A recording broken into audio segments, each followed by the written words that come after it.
Yo, what's good? And welcome to Kind of Funny Games Daily for Monday, July 18th, 2022. I am your host, Jan Garcia, and joining me is Tim motherfucking Geddes. What's good, Tim? Janet, there's so much I want to talk to you about. I don't even know where to begin. First off, yeah, I guess this is where I want to start. Last Friday, we had to call you in last minute to go help host this Xbox event down in LA in a theater in front of a ton of best friends. What was that experience like for you? Was this your first kind of major, I'm a video game person on stage in front of people moment? I think so, at least with like an audience that is, yeah, I think with an audience of that size, at least, because I've done stuff like on a stage, like out to people, like for IGN Z3, like I was on stage with like the Nintendo folks, like playing, like they were playing Luigi's Mansion though, and like I was just watching them play, and I'm like, glad I'm not playing. That looks stressful. But in terms of like an actual live audience, yeah, I think this is my first, like, I'm walking out, and it's like so weird too. I was telling my dad about it because like I give my dad like a slightly altered but still true version of what I do because he doesn't like know anything about like all the, what Twitch is and stuff. So I'm like, oh, at my job, where at like the company that I work for partnered with like this company. They make the box that's behind you. They make like one of the game consoles. Anyway, so it's like, I'm like, they have a subscription called Game Pass. It's like I gotta, reverse engineer like 8 things. But it was interesting because I was telling him about it, and he's like, oh, so like, you were like a big shot over there. People were like there and they're like clapping for you and stuff. And I'm like, yeah. I guess it's weird. Was it awesome though? Yeah, it was super fun. I wish I had like more time to have talked with like, people in the audience and stuff. But I also spent like time at the VIP with my brother because I brought him. So, there wasn't a lot of like a super lot of time for chit chat and stuff like that to that degree. But yeah, I loved it. It was super fun. And like, as far as playing games live too, I feel like it's definitely a chiller game to play live because it's like, we're just making choices and hanging out. And it's a smaller, shorter version of everything we do here. So I, felt super comfortable doing it. If I was Mike, that'd be stressful. I'm like, hey, I'm just hanging out with Mike. This is Mike's show. I just showed up here. But it was super fun. Yeah, so Mike did a great job. Joey too. Mike is like made for this kind of thing. I feel like he has such an energy to him. Like he's always on. So it's like, just keep going. And he did, and he rocked it. So yeah, it was super fun. I had a good time with it. And that was the first of hopefully many live events. Was this your first time meeting Paris as well? My first time meeting Paris, first time meeting Mike, first time meeting Joey. Awesome. God, is there anyone there that I knew? I don't, now that I think about it. I don't think there is. Now that I've met in person. One day we'll meet, Janet. One day. I know it feels like we've met, right? Yeah, it does. But that's not true. We haven't, which is weird. No. But all right. So that was thing number 1 I want to talk about. Thing number 2, because we joked about it before. This is kind of funny, Janet Daily. This is what it is.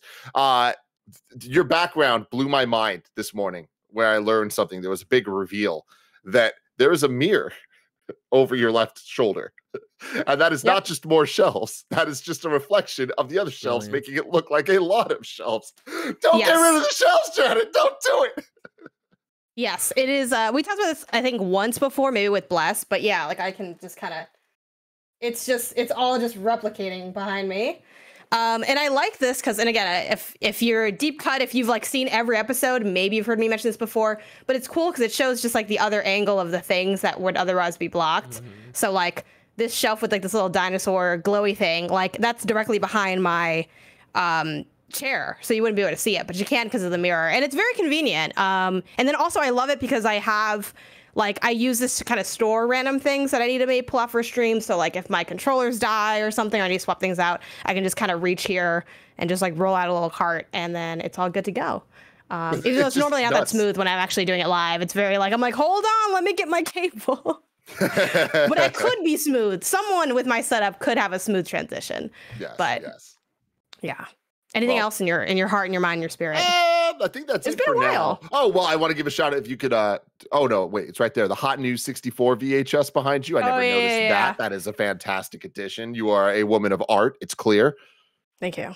Thank you. I try. That is one thing my dad saved, and I think he knows what that is and what it means as far as his gaming knowledge goes. But let's go ahead and get into it. We got a lot of awesome stuff today as far as stories go. It's review roundup season today. We got review roundups for Stray, for As Dusk Falls. We got God of War, Ragnarok story details, and more, because this is Kinda Funny Games Daily. We're each and every weekday at 10 a.m. live right here on twitch.tv/kindafunnygames. If you're watching live, you can correct us when we get stuff wrong by going to kindafunny.com/you're wrong. If you don't want to watch live, you can watch later on youtube.com/kindafunnygames, roosterteeth.com, or listen later on podcast services around the globe by searching for Kinda Funny Games Daily. Use Epic creator code Kinda Funny on all Epic Store and Epic in-game purchases like Rocket League and Fortnite to help support Kinda Funny. Make sure you always check too that's on there, because mine keeps toggling off for some reason. Every 2 weeks it goes away.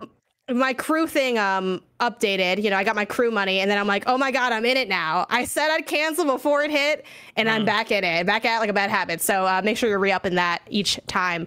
To be part of the show, be sure to head to patreon.com/kindafunnygames, where bronze members or above gets right in, and silver members or above get the show ad-free alongside the exclusive daily post show.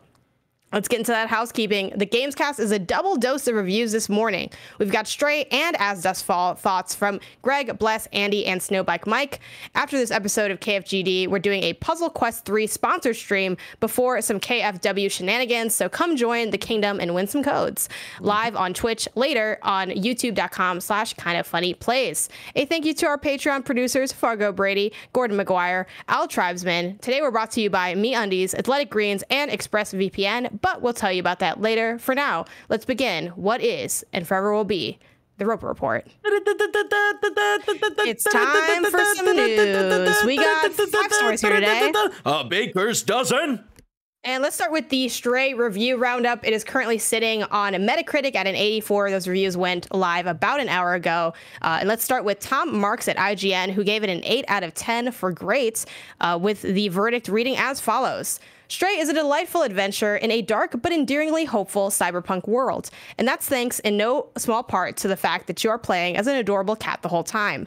Its mix of simple platforming and puzzles with item hunting quests is balanced very well across the roughly 5-hour story, and though I wished my movement was a little more nimble during that time, I still loved hopping across rooftops, scampering through back alleys to find its well-hidden secrets. The new ideas it introduces along the way help keep things fresh as a new bag of litter too, even if not all of those ideas work quite as well as others. But whether I was scratching at a carpet or curling up into a ball and taking a cat nap, Stray does a great job of setting itself apart in a way that feels like more than just a novelty.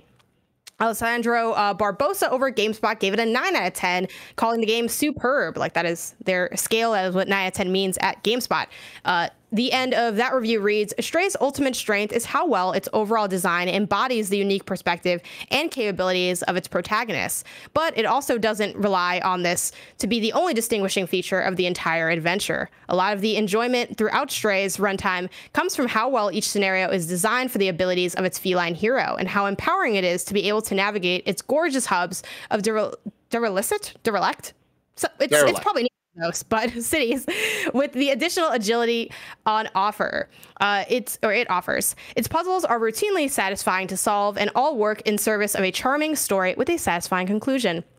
With the pacing only knocked slightly off by some slightly less than stellar combat scenarios in the first half, thankfully they're not prevalent enough to detract from the otherwise captivating adventure that Stray is, and that it tells a tale that will likely linger with you long after the credits have rolled. Sam Loveridge over at Games Radar gave it a 4.5 out of 5, saying regardless of whether you're a cat lover or just fancy a brilliant little platformer to sink into, Stray is an excellent romp. Yes, it does help if you're a cat lover because it's so beautifully animated and captures the cat personality so perfectly, but there's so much to love here. Between the alluring semi-post-apocalyptic story, the dense atmospheric world, and the cast of quirky characters that inhabit it, Blue 12 Studio has created a fantastic experience here. Stray is the perfect game to make everybody want to be a cat this summer. And then rounding out with us, I do have my own review over on my outlet, Pen to Pixels. And for me, I give it a 4 out of 5 for great.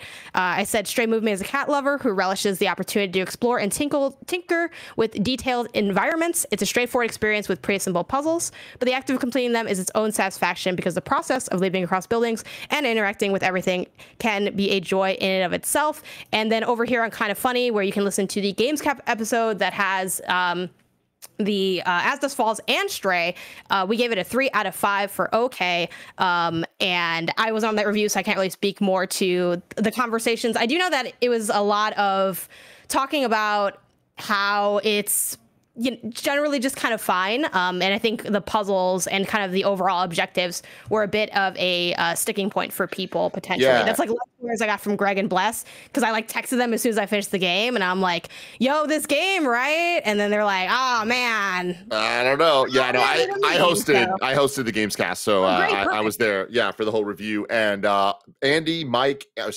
Andy, Bless, and Greg all gave it a 3 out of 5 separately. For very similar reasons. And a lot of that came down to the fact that they think that it was a really good cat simulator, but it wasn't a really good video game. And I think all of them said that in different ways and kind of involving wanting more from it or less from it, where it kind of felt like that 5-hour mark, there wasn't enough meat there to make it like worth that entire experience. But if they added more and kind of had, there's a couple moments in it that are a little bit more open. If there were more of those that were a little more fleshed out and it was a slightly longer experience, they think they would have liked it a little bit more.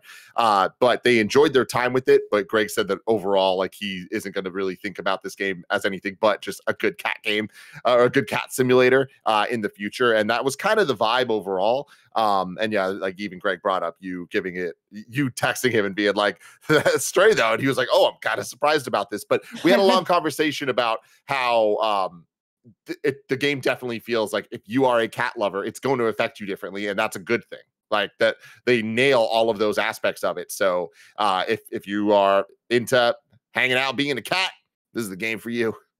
Barrett in the chat says, "Kind of Funny secretly being funded by Big Dog finally comes out." Yeah, it's no secret. I'm like, Kind of Funny's review. I think Greg was like, "Man, fuck that cat." Like, I was like, "Damn, man, pretty harsh words from Greg Miller." But I don't think he went that hard, but it was not. Nah, I'm just playing. It was, we got to read between the lines here. But yeah, are you looking to play this game? Like, did the review sway you one way or the other? Like, how are you? What's your cat background too? Also, I'm like, I can't believe y'all don't know. Did anyone on that review even have a cat? Greg had a cat growing up. Right, like no cat people. I was like, wow, Kind of Funny, fake gamers out here. No cats are even represented here. Yeah. But Kev has a cat, but he wasn't on it. I don't like cats though. So yeah, that's where we're at. But no, I'm very much looking forward to it. I will say that being on the review and especially knowing the taste of Greg, Andy, and Bless and how they relate to mine, it did kind of bum me out. I wanted Stray to kind of really knock it out of the park and be one of those really, really, really special indie games. Despite me not being a cat person, I am a new dog person. So like I can look at that cat and imagine it's a Pomeranian and it works for me. You know what I mean? Like they're similar enough in movement and just what they're doing and how low to the ground they are that I feel like I am interested in this game for that reason. But it bums me out that a lot of it, what I was excited for was kind of like the platforming, and it seems like it's less platforming and it's more kind of just like guided linear. Yeah. It was interesting because I was like looking through these review blurbs and like a couple people brought up like platforming as like the genre seed, and I literally Googled, I'm like, how do we I mean, there's not like a key place to go for that kind of information, but I'm like, how do we generally categorize platformers? And usually it's just the movement and the traversal of it. But I don't really think of this like, I like to put a big asterisk on this game being a platformer because you are not inherently doing the jump. Like, to me, one of the core tenets of platforming is not just the fact that you are jumping. It is that is the core activity that you are needing to execute. Like, it's the craft that you hone in terms of being able to gauge distance and being able to land the jumps. Like, you can't miss a jump in Stray because it's like it's magnetized platforming where you get like a button prompt and then you just kind of zoop around. That being said, I still really enjoyed it. I was sad when I first heard that it wasn't like a traditional platformer, but then once I played it, I'm like, yeah, they totally made the right call. I feel so powerful just zooping around everywhere, and it is just like a blast and a half. I really loved my time with this game. So yeah, I definitely recommend it. And I'll be curious to see how it shakes out as more people get their hands on it, especially people that have a different association with the animal. Because I do think, while I don't think you need to love cats to see that this game is cool, I do think it hits different when you have a cat. Like, I literally played this game about cats as a cat next to my cat, and I was like, this is like a one-to-one. Like, I saw, like, all of the details were just totally there, and you just become like enamored with it in a different way. Because like, one thing I mentioned like in my review was it's a fun kind of angle, because since it's a game, you're both the observer and the active participant of this cat. And if you have a cat, you know that just looking at your cat is a good time. I can sit there and watch my cat do nothing, and I'm like, I fucking love this cat. And it's like, why? She doesn't do anything. I'm like, no, she's great. Look at her. And it's like that, but you also get the freedom to move around. So I don't know. I just totally loved it. I was a little surprised to hear that everyone was a little bit less enamored by it, but we'll see. Tim, I'll be interested to see where you shake out. What would you say our similarities are? Because I feel like we're similar, but I don't know if our game tastes. I don't know. I think on the Nintendo side, perhaps there's a lot more overlap between us. But yeah, I mean, from what I've heard of your takes on certain franchises like Uncharted, I don't know that we agree about things. But look, you know, Nathan Drake and this cat, totally, it's apples and oranges. You know, it's cats and killers. All right, it's totally different. Yeah. But yeah. I'll be interested to see what you think about it when it comes out. Again, this is going to be on PlayStation Plus Extra, so that's second tier. It is sort of the, I would argue, kind of the headliner. Obviously, they have other games that maybe have more critical acclaim on there, but it's like the big spicy one, the new one. So we'll see what people think about it as they get their hands on it. But again, sitting at an 84 on Metacritic, people tend to like it. I actually couldn't find really a more negative review. Granted, I didn't have like an infinite amount of time to look, but I was looking to try to get a little bit more of a scope, and I didn't really find anything from outlets that I frequent, but I'm sure it'll come up over time, you know. The reality here, and I see a couple people in the chat talking about this, it's like, the Kind of Funny has the lowest review on this. 3 out of 5 is in no ways a negative review, and we had 3 separate people all come to the same conclusion. So it's not like we're crazy outliers. There's at least 3 people that have the same thought. I will say 2, yeah, with like, you know, 1, 2, too many to count. But no, and genuinely, like, even just quickly chatting with like Greg and Bless, like, off of content about it, like, in having played it and having loved it, I know why someone would give it that kind of score and why someone wouldn't be as enamored by it, because I do think that it's lacking in some of, you know, in more intriguing puzzles, like in better combat. Like, I see the things that it's weak with. For me, I just feel like everything is in service of that exploration, and I think that's what makes it work. But on their own, like, if you're looking for like, oh, I just want a really good puzzle game, like, it doesn't quite hit that, you know, it doesn't quite hit story. Like, I can see where it's sort of lacking and why someone maybe wouldn't be as into it. But generally, as it stands, people tend to shake out positive. So hopefully, if you are looking forward to this game, that it meets your expectations. It's also a very hyped game, so I'm kind of I'm a little nervous to see what other people think about it as it's coming out. It's not a very hyped game. We need to be realistic about this. No, people that like cats are super excited about this. Otherwise, they're like, oh, there are so many cat people. Exactly, they're gonna enjoy this game, like, for sure. Let's add an extra point. It's a 4 out of 5, everybody. Okay. If you're a cat person, okay. I will say, I think as far as indie games go, it's a pretty hyped game. It has the backing of PlayStation. It's been super heavily marketed. It's been talked about on most major podcasts. A lot of major outlets covered it. Like, that's kind of where I land on that. That doesn't mean that it's going to deliver. I mean, we've seen many things, you know, drop the ball on that front, but it's one that a lot of people that are hardcore into the scene are looking forward to this. So hopefully that works out for those people. Speaking of reviews, let's go into story number 2 and talk about As Dusk Falls. And do that review roundup. That's currently sitting at a 76 on Metacritic on the Xbox Series X. There's a PC one too that's kind of in a similar vein. We'll start with Gabriel Moss over at IGN, who gave it a 9 out of 10 for amazing, with the verdict: As Dusk Falls is a masterwork of branching storytelling that makes the best of out of its comic book style animations, which end up giving you the opportunity to fill the negative space with your imagination. And this works surprisingly well during some of the most intense scenes. It's an impressive solo experience, but its 8-player mode makes it a potential hit at family or friend gatherings where gamers and non-gamers mix. The elusive mix of gamers and non-gamers. That's me editorializing. Sorry. Just the thought of gamers and non-gamers finally coming together is just like a funny visual in my mind. The piece continues. Its many possible choices, mixed with the emotional intensity of its expressive voice cast, make it a great recommendation for fans of crime dramas like Breaking Bad and Fargo. Virtually no one is safe from the consequences of your actions, but even if you make a choice that results in an unwanted consequence or mess up one simplistic QuickTime event, the story can still manage to spiral out in several interesting ways that you won't expect, even upon subsequent playthroughs. That makes it a joy to approach again and again until you uncover each character's secrets and mentally reconstruct the story's bigger picture.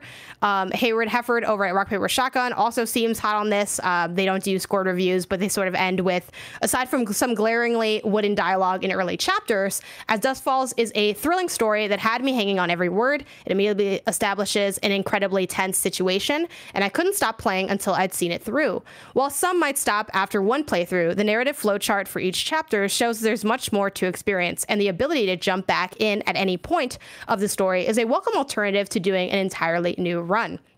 As it became apparent that the story was drawing to a close, I found myself desperately hoping for just one more scene so that I didn't have to leave the characters behind so soon. Whether As Dusk Falls gets a direct sequel remains to be seen, but one thing is certain, I can't wait to see what Interior Night does next.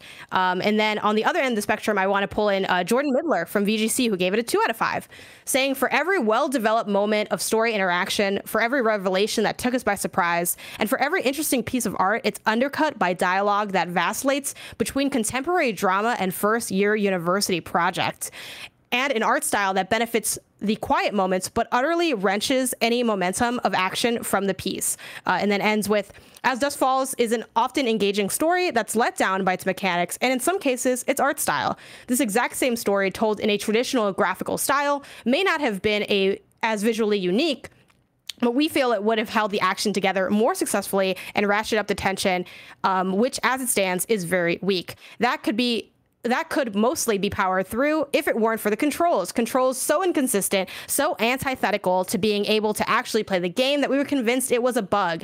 In a game with such little interaction, it's unbelievable that actually doing the little that you're tasked with is such a chore that gets worse as the game progresses. And then, of course, rounding out with Over It Kind of Funny, we gave it a 4 out of 5 for great. And Tim, you can kind of speak to that conversation.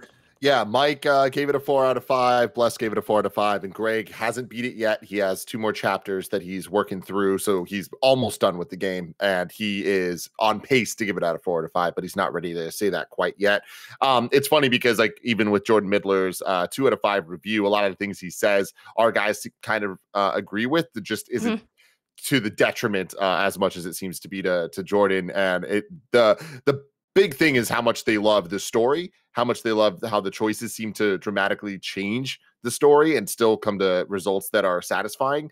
And they were praising the controls and how accessible it is to anybody to be able to play, and how it does kind of, it's not the Telltale's type of game. It is very much you are just watching a story and making choices to make the story continue to happen. And they were making the same point that, like, the art style enhances that in some ways, sometimes can be a little bit weird, but overall they're really high on it.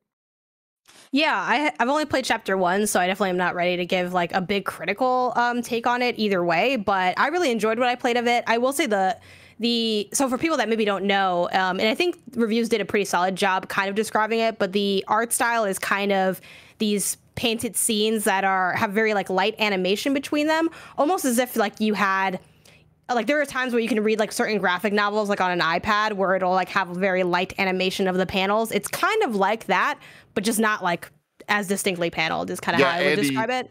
Andy described it as like the most beautiful like storyboard animatic that he's ever seen before, and that it works for the most part, but there are times where the animation doesn't kind of live up to the action that is trying to be explained. And the last thing I want to say about the review that on Gamescast was Bless one as far as saying that he thinks that this is the best story in games this year, and that he thinks that this game might end up in his top 5. Wow, that's really high. I'm really impressed by it so far. Again, I'm only chapter one into chapter one of it. But for the art style, it definitely, I was a bit taken aback by it because it is so different. And I still don't know where I fully land on it in terms of, is it the best way to visually depict the story that is being told? But after a bit, I got used to it. Again, this is As Dusk Falls, which is coming to Game Pass as well. So definitely check it out if nothing else, to see what you think. But the decisions and the drama was really what did it for me as I was playing through chapter one with my brother. And then, of course, I did it again on stage at the event that we did. And I was really into it. And one thing I said during that event that kind of, I think to me, spoke to how exciting and interesting what's happening in the story is the fact that my boyfriend, who does not play story games, was like in the background doing work or whatever. He knew we were playing. He was hanging out. And then he was like, oh, choose this. Say you're on the run. I'm like, whoa, you're not even playing this game. All right. Like, back up. All right. This is, you know, even though it has multiplayer in it as well. But I think that kind of spoke to the intrigue of it. If people who aren't into that genre can still be sort of gravitated towards it just because you get excited by how dramatic and how intense the stakes are. And I think the general like cutting back and forth between the sort of different characters, I think was really well done as well. And when I got to the end of the chapter and they do that map out in that show of the choices, granted, you can argue that other games could do that and it could look as impressive. However, most games don't do that. So I think that really helps drive home how varied the choices are, how different the things can be. It's the most impressive narrative structure that I've seen since I played Detroit Become Human, which again, flawed game. I got critiques for Detroit Become Human, but narratively, in terms of those choices and the drama, I still remain impressed by what was done there. Yeah. Even though, like, some of the plot stuff, I'm like, I don't know about this dichotomy. I definitely don't know about River Cage, right? Like, there's definitely issues there, but just from the structure of it, I haven't been that impressed since then. So I'm very much looking forward to continuing my playthrough.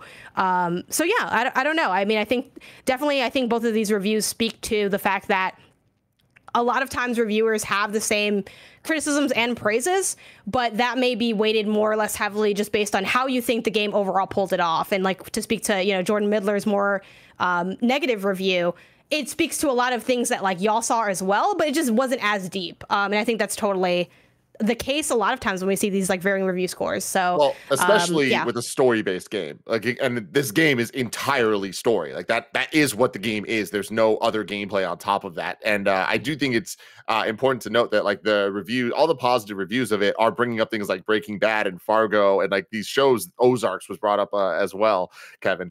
But the my favorite thing was Mike was listing all the dramatic shows that it reminds him of, and he was just like, yeah, Breaking Bad, Fargo, and Ozark, and those jabronis on the motorcycles. Talking about Sons of Anarchy. Oh my god! Did you guys get that immediately though? Yeah. Oh yeah. Oh yeah. Well, then you know what I mean? Like, I'm like, well, if it works, it works. It works, man. So yeah, I just think that like that's a pretty great set of shows and stories to be comparing this video game narrative-based video game story to. So if you're into that type of stuff, I think that this game is going to be for you, and it's on Game Pass.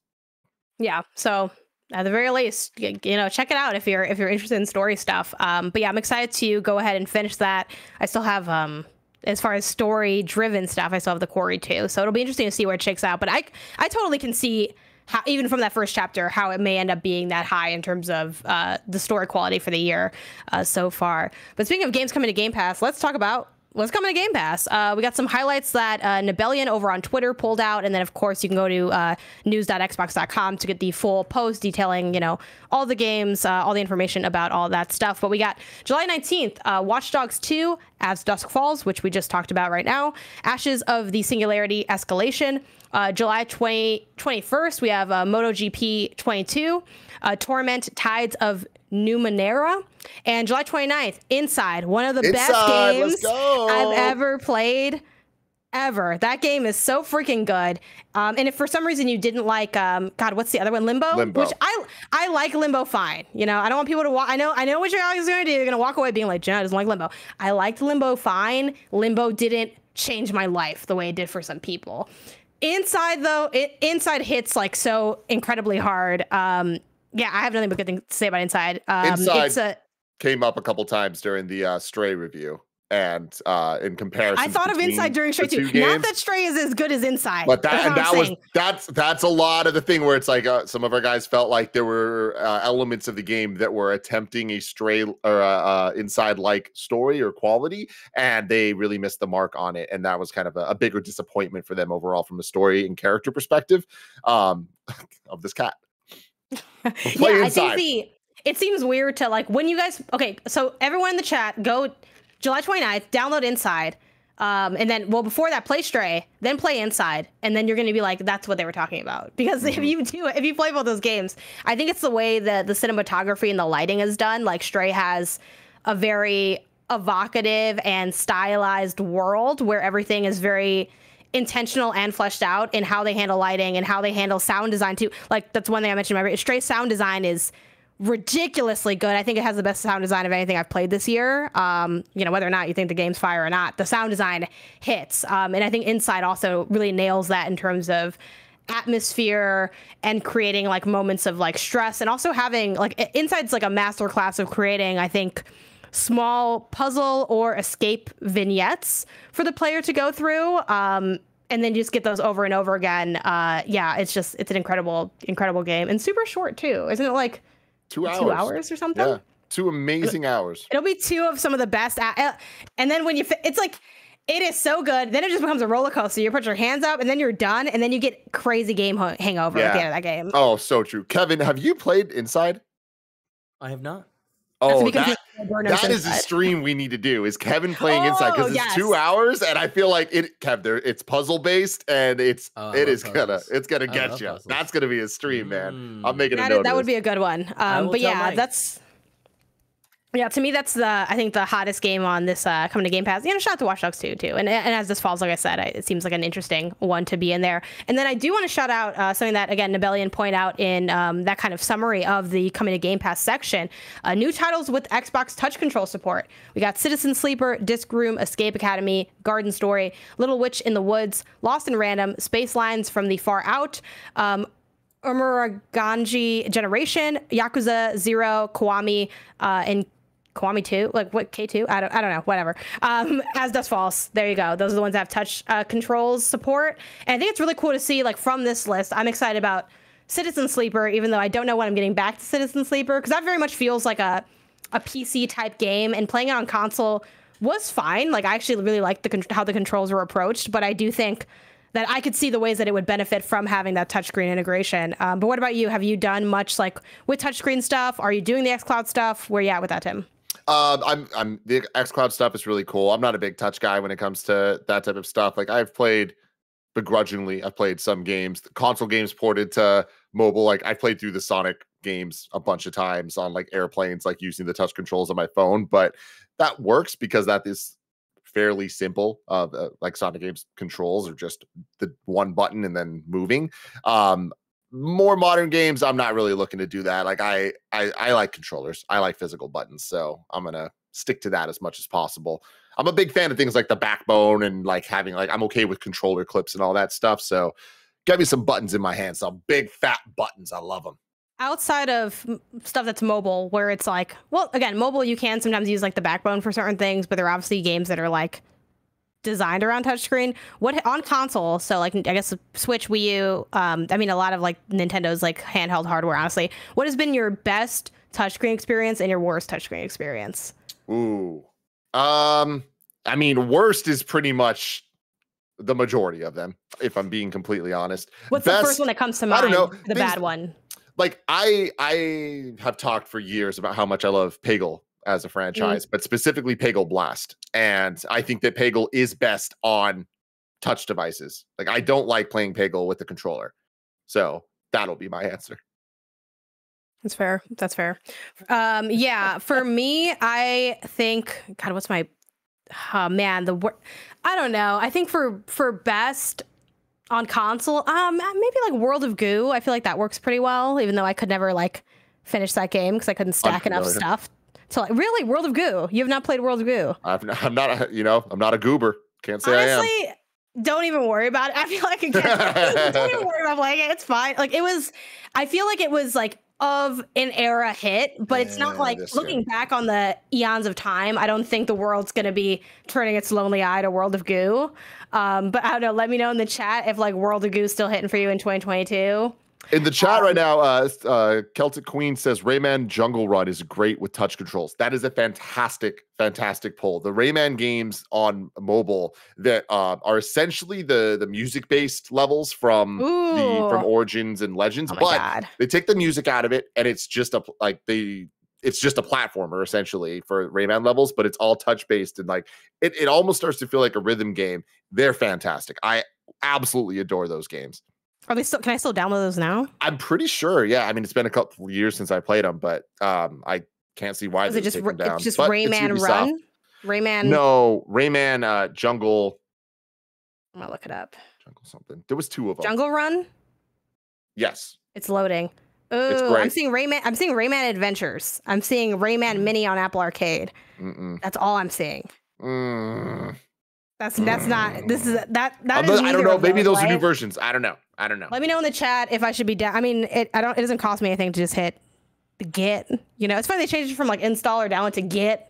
If I should hit the get on Rayman Adventures or Rayman Mini, let me know. But again, those are the things that we have here coming to Game Pass. So be sure to download those games and play them before they leave, because I've downloaded many things and then they've left and they've come back and I still haven't played them. So go do that. Hit the get on your Xbox or your PC or your phone. And for now, you can remember that you can go to patreon.com/kindoffunnygames, where you can get the show ad free. And speaking of ads, let us tell you about our sponsors.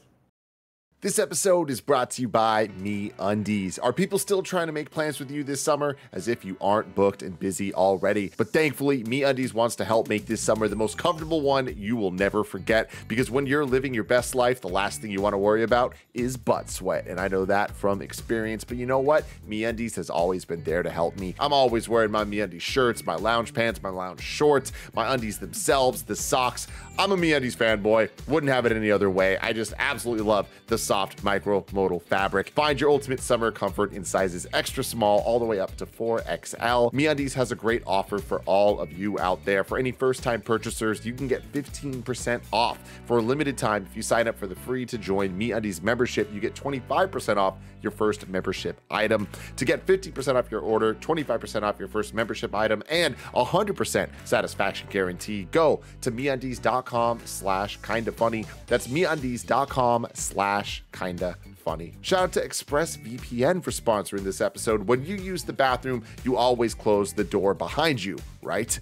Well, you don't want random passerbyers looking in on you, so why would you let people look in on you when you go online? Your internet service provider knows every single website you visit. ExpressVPN puts a stop to this. It creates a secure encrypted tunnel between your device and the internet so that your online activity can't be seen by anyone. I use ExpressVPN on all my devices, whether it's my phone, my desktop, everything. Anytime I'm using the internet, just because I am trying to stay as safe as possible. The best part is using ExpressVPN is as easy as closing the bathroom door. You just fire up the app, you click one button, and you're protected. It is so easy. It's the biggest button in the world. One click, you're done. So if you're like me and believe your online activity is your business, secure yourself today by visiting expressvpn.com/kindafunny. You can use our link, expressvpn.com/kindafunny, and you can get an extra 3 months free. That's expressvpn.com/kindafunny. Shout out to Athletic Greens for sponsoring this episode. I started taking AG1 because I'm not a big pill guy. I don't want to spend a lot of time on extra things, but I wanted to make sure that I was taking care of my health. Now, I've been using it the last couple months and I love it. It doesn't taste like it's super healthy. It has a fun tropical taste that I actually look forward to in the mornings. With one delicious scoop of AG1, you're absorbing 75 high-quality vitamins, minerals, whole food source superfoods, probiotics, and adaptogens to help you start your day right. This special blend of ingredients supports your gut health, your nervous system, your immune system, your energy, recovery, focused, and aging. Right now, it's time to reclaim your health and arm your immune system with convenient daily nutrition. It's just one scoop in a cup of water every day. To make it easy, Athletic Greens is going to give you a free 1-year supply of immune-supporting vitamin D and 5 free travel packs with your first purchase. All you have to do is visit athleticgreens.com/kindafunny. Again, that is athleticgreens.com/kindafunny to take ownership over your health and and pick up the ultimate daily nutritional insurance. athleticgreens.com/kindafunny. Now let's talk about story number 4, God of War Ragnarok's website updated with new story details. This comes from George Foster over at The Gamer. The official PlayStation website has updated its God of War Ragnarok page, giving the game's first story synopsis. Aside from one trailer and CG advert, we've barely seen anything of the game so far and only really know a few characters who will be in it, some of their motivations, and a few locations that Kratos and Atreus will visit. This lack of any kind of story synopsis was seemingly trying to keep the game as secret as possible, but the PlayStation website has now been updated alongside the launch of the Jotner and Collector's editions of the game, giving a more official synopsis of the story and letting us know what Kratos and Atreus' journey is all about. The page now reads, from Santa Monica Studio comes the sequel to the critically acclaimed God of War 2018. Fimbulwinter is well underway. Kratos and Atreus must journey to each of the 9 realms in search of answers as Asgardian forces prepare for a prophesied battle that will end the world. Awesome. Along the way, they will explore stunning mythical landscapes and face fearsome enemies in the form of Norse gods and monsters. The threat of Ragnarok grows even closer. Kratos and Atreus must choose between their own safety and the safety of the realms. Let's fucking go! I can't wait for this game. The synopsis, or at least the mention of traveling through the 9 realms and having their bond tested, matches up closely to the text that can be found on the back of the Collector's Edition Steelbook. That passage is written in Norse, and when translated, it reads, Twilight beacons. The bear and wolf travel the realms 9, hoping to stop that which seems inevitable. Their bond will be tested, yet they must hold together for the good of all. The fuck but then, y'all like, which one of talking them about, dies Sony? now? Like, which one of them died? You know, it's like, held together. What could they mean when it says together? Could it mean that they're apart? Like, anyway, Tim, what does this do for you? I mean, it excites me, but like, yeah, it is just a bunch of gibberish as That far was as I'm the most concerned. angry way I've ever heard anyone say it excites me. I mean, No, I guess I'm like... No, I am not well read when it comes to mythology totally. of any form, unless it is the MCU. So with that, I'm excited to be hearing about my Asgardian homies and all that stuff. And I think that is one of the more exciting elements to me of the 2018 God of War was kind of the change in locales and storylines that we got from the original God of War series, and how far they're going to take that. You know, like seeing the little like hub where there's like all the different realms that you can go to. Like that is so cool. I absolutely loved God of War 2018, obviously. What are your thoughts on God of War 2018 before I get too far, realizing are we aligned or not, Janet Garcia? I enjoyed God of War 2018. Fun fact, I actually never fully finished it. I got pretty far in and I just got caught up in other things. So I'm doing a fresh playthrough pretty soon, and we're doing the re-review for PS I Love You. But I played all the like original God of War games, except for the really like random spin. Like I played Chains of Olympus as like my ancillary ones. PSP one. But yeah, as my PSP one, Chains of Olympus. But yeah, I mean, I really like enjoyed God of War. Like I enjoyed the puzzle solving, the combat. It might be one of the best video game openings ever. I think that moment where it dips you out of cutscene and you're into gameplay kind of blew my mind when I first played it back then. And yeah, I'm excited for this next release. I don't really need any additional story information necessarily. Like, what would you want to see? So if we get a state of play on this game, which we probably will, what would you want to get from that? Me personally, nothing. I'm good. I'm sold. I'm gonna get this game no matter what. Yeah, but I understand they need to market the game. They need to push it. This God of War is pretty much as mainstream as you could possibly get. Right? They spent years growing this PlayStation 4 and now 5 audience, and they're trying to sell millions in the tens of millions range of this game as soon as possible. So we're going to be seeing a lot of this game. No matter what you're watching, you're going to be watching your basketball games, your football games. I don't know what season sports are, but whatever. Maybe some tennis, maybe some badminton. I'm not sure, but you're going to be seeing Ragnarok shoved down your throats in a whole bunch of ways. So prepare for that. So for me, I don't need to see it in state of play. We're going to get one. We're probably going to react to it. That's just the way of the world. But yeah, I mean, it's impossible to not be excited for this game. Every single thing going into it sounds good. So cool. Yeah, same here. But like, I don't really need any additional information, but we obviously like will be getting some. And I think, I don't know. I'm just interested to see what they do with this in terms of it being a sequel, like a direct sequel to like 2018, and how it might. How can you elevate something that already was deemed a masterpiece? Is always an interesting question for a studio to be like set with, and it's not like I think a common thing to have happen either. So it's always interesting to see like how can a 10 follow up a 10, and I'm excited to see them try to rise to that occasion and what they end up coming up with. But yeah, as far as the, you mentioned like the ads on TV and stuff, I always feel like that Leonardo DiCaprio meme with the pointing whenever there's like a game thing on TV. I'm like, oh, it's like, that's the thing that we always, yeah, that's gamer culture when gamers and non-gamers collide. Yeah, I mean, I always lose my shit when it's like when you see the pull quotes and it's like GameSpot or like Game Informer. Like, I know those people. God. Life goal to be not life goal because I can't really work towards that actively other than just to keep working. I have been dying to have like a pull quote somewhere. Oh yeah, I'm like, Janet, I say nice things sometimes. Like, oh, you'll put get it on there. You'll get it. I'm like, okay, not a lot of people review this game. Like, I have to be the only. Like, I'm just gonna start going for the deep cuts, and that's how I'll get in there. But yeah, speaking of upcoming games, let's talk about story number 5. Soulframe looks like Warframe crossed with Princess Mononoke. Bless actually had tossed this into the Slack channel as something that he thought looked cool, so I want to draw a little bit of attention to it as well. This comes from, again, PC Gamer, who writes, at Digital Extreme's annual event, TennoCon, the Canadian studio revealed what's coming in the next update and expansion for its flagship game, Warframe. The time loop-themed Duvary Paradox. Sure. Digital Extremes looked to the past for the big announcement to come out of TechnoCon 2022. It's making a fantasy game called Soulframe. Digital Extremes are calling Soulframe a, quote, free-to-play action hybrid MMORPG.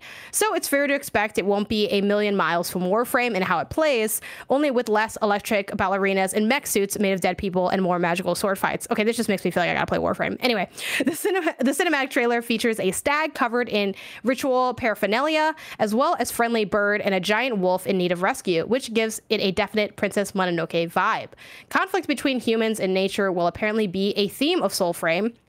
With Soulframe's world building and thematic elements, we are really looking to go back to our childhood favorites and pull inspiration from the elaborate fantasy worlds that we fell in love with growing up, says Jeff Crooks, Soulframe's creative director. Our team is really interested in this idea of nature and humanity colliding, and we'll be exploring a lot of those themes through our own lens while playing with ideas of restoration and exploration. Though no release date has been announced, Digital Extremes says Warframe fans will be familiar with the build-up to its release, which will be transparent, collaborative, and an interactive process.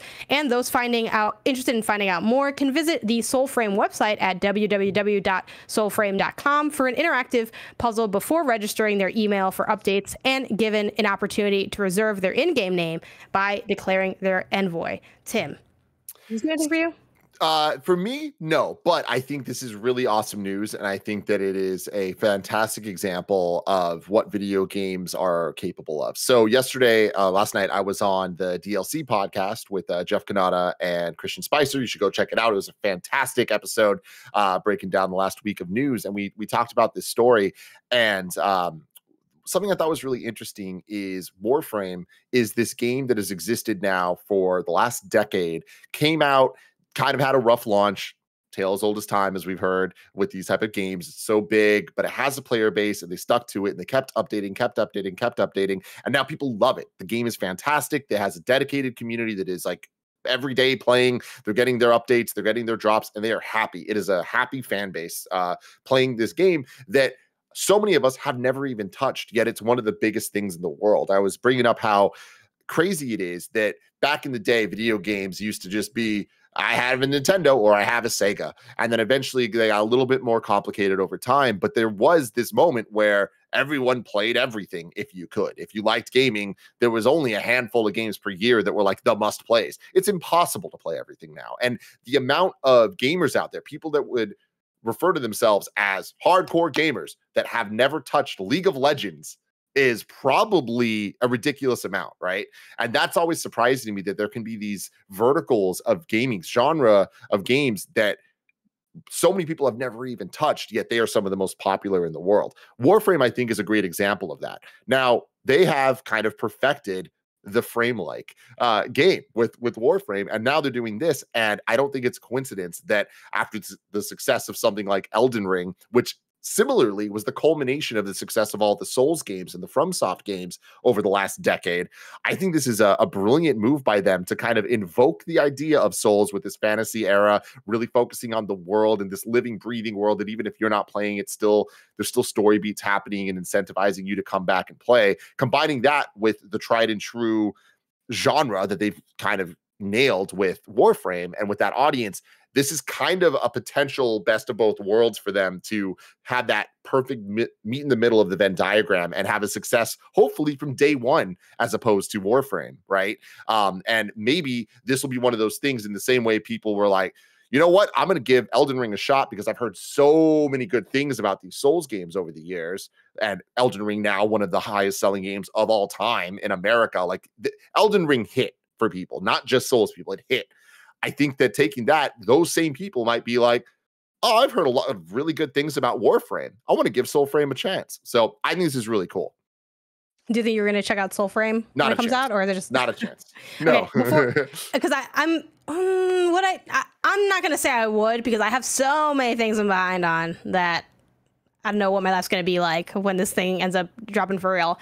I have played a little bit of Warframe just to kind of like see what it was about, but nothing too like in depth in that. No, but I do think like this sort of environmental like dressing and sort of like narrative that they're kind of constructing around this one does seem more appealing to me than Warframe does. I don't know if that's enough to like win me over, but I'm curious to know, because like MMORPG is also just like an out of my wheelhouse genre, like you were mentioned with like League. That I also put that in that category, though I did play League like once on a very dying laptop that I took a long time to download it onto, because my roommate was like in college was like, oh no, you gotta try League, it's gonna be cool. And I'm like, okay. I'm like, man, this install is like 12 hours. This is like freaking dial-up energy. It's like reminded me of like when I was a kid, I downloaded iTunes on the family computer on our dial-up internet, and it took 8 hours, and my mom was so pissed because she couldn't use the phone that whole time. She's like, is it actually not done yet? I'm like, I'm sorry, I can't stop now, or it's all for nothing. If I stop, we're in too deep. Like this is our lives now. Anyway,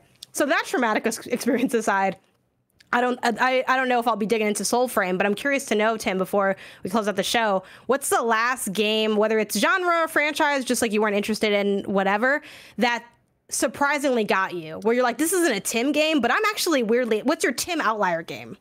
Everyone that's listened to Kind of Funny for years has heard the story a million times, so I'm sorry for that, but it is easily Fire Emblem. Back in the day, I got addicted to Super Smash Brothers. That's no secret.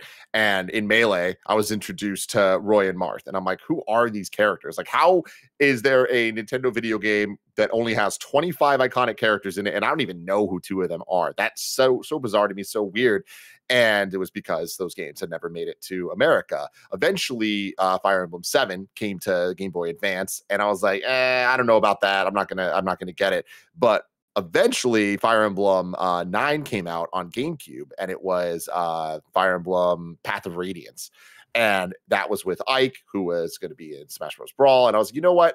I'm going to give this one a shot. And it immediately became one of my favorite games of all time. I was just blown away by the story, the characters, how much I cared about the permadeath situation, and this tactical game. I just never thought I would ever be into a tactical RPG. And it completely opened my eyes that I was wrong. I was totally not looking at a genre that I truly deeply love, and nowadays, like, I am way more willing to try those games, and I often like them a lot because there's a lot of depth there. The gameplay is fantastic, and they back up really good stories. So Fire Emblem is definitely one. And I'm happy that when Awakening came out on 3DS, I feel like that was when it really had its mainstream moment, that a lot of people had their Fire Emblem Awakening.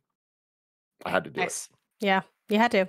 I still need to dig into Fire Emblem. I have not gotten into that one yet, but I think I'm like kind of starting to get into tactics. Like I have a couple tactics games that I've gone through where I think Fire Emblem could end up hitting for me, especially with the like additional like mechanical layers that they have with like 3 houses and stuff. But I would say, Janet, for you to get into Fire Emblem, like, I think that Awakening is the move, and like I wouldn't recommend that to everybody, but I feel like you're the type of person that like would be kind of down to go back to the 3DS and just have like a fun little weekend. I haven't been. What's the last 3DS game what's the last time you played your 3DS? Or like what game did you play the last time you played it? It was Super Mario Maker for the 3DS because they released, I want to say 100 Nintendo made levels when they ported it to that.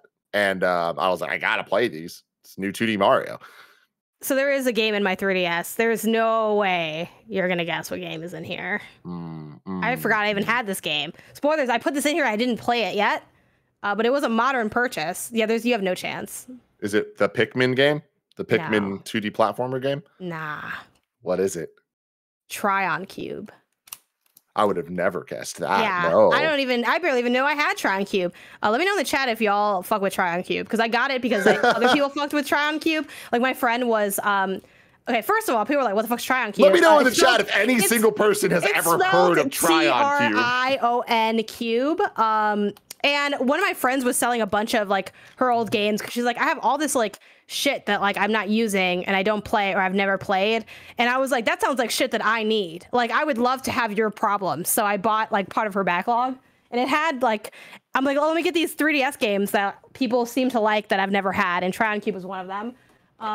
Before we I think I have the case for it that I want to show. It's like, so, oh God, we're going to knock over a lot. Oh, we didn't actually knock over anything. Yeah, this is what, it's an addictive puzzle journey through space. Tryon Cube. Oh no. Y'all rocking with Tryon Cube? Actually, it is a DS game, but it was in my 3DS. So yeah, does anyone still play their DS? Let me know in the chat. But anyway, legitimately, no one has heard of it. Not a single person. Really? Y'all are telling me y'all don't know who this man is right here. Who is that man? Y'all telling me you ain't never hit up Tryon Cube. You're telling me you didn't. I'm not gonna lie, that looks like Trump.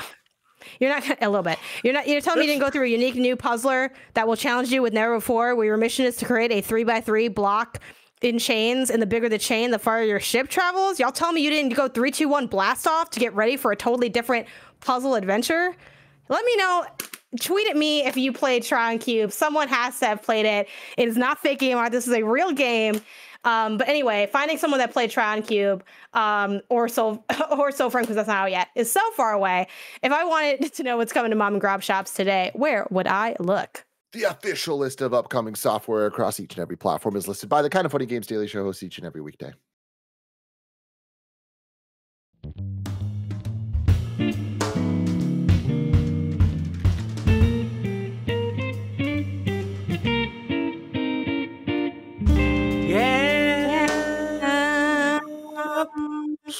Out today, we got Parasis on Steam and The Marson Home on Steam. I'm telling you, these Monday out todays are freaking brutal. I'm finding my life out here in my Google history trying to find these games. Anyway, let's go into kindoffunny.com/you're wrong, where you can write in and tell us when we get stuff wrong and see if we have anything. Let's see. We have y'all like to editorialize in the you're wrong. The you're wrong is for your wrongs only. You want to talk to me about did I spam the meow? That's not a you're wrong. That is a separate question. I don't think we really have anything. Some clarification on there were 4 iOS Rayman runners. Rayman Jungle Run, Rayman Fiesta Run, Rayman Adventures, and Rayman Mini, according to Nanobiologist. Okay, cool. So you're good on Adventures and Mini. Derelicit is pronounced derelict. Yeah, I think Tim said that when I was going through it. I think that's it. Shots to the person said, not a you're wrong, but then what are you doing writing in here? What you doing? Yeah, if you have to type not a you're wrong, but it's gotta go somewhere else. It's gotta go somewhere else. It can't go here. Because I'm not going to read the rest of it. It's just, I don't make the rules. I just enforce them. Oh, man. Tomorrow's the hosts are, on Tuesday, we got Greg and Gary. And if you're watching live on Twitch after this, be sure to stick around because we're doing a Puzzle Quest 3 sponsored stream before the KFW shenanigans. So again, come join the kingdom and win some codes. And be sure to catch that later on youtube.com/kindoffunnygames. If you miss it on Twitch, or maybe you're like, this stream was just so fire, I'm just going to watch this. This is the only way I can fall asleep at night. It's Kind of Funny plays. So, if that's what helps you, go subscribe. And again, be sure to subscribe to that YouTube channel. This has been Kind of Funny Games Daily. We're each and every weekday live right here on twitch.tv/Kind of Funny Games, where we run you through the nerdy news you need to know about. We have a Patreon post show for those who are subbed at the silver level of patreon.com/kindoffunnygames, so stick around for that. Otherwise, until next time, Game Daily.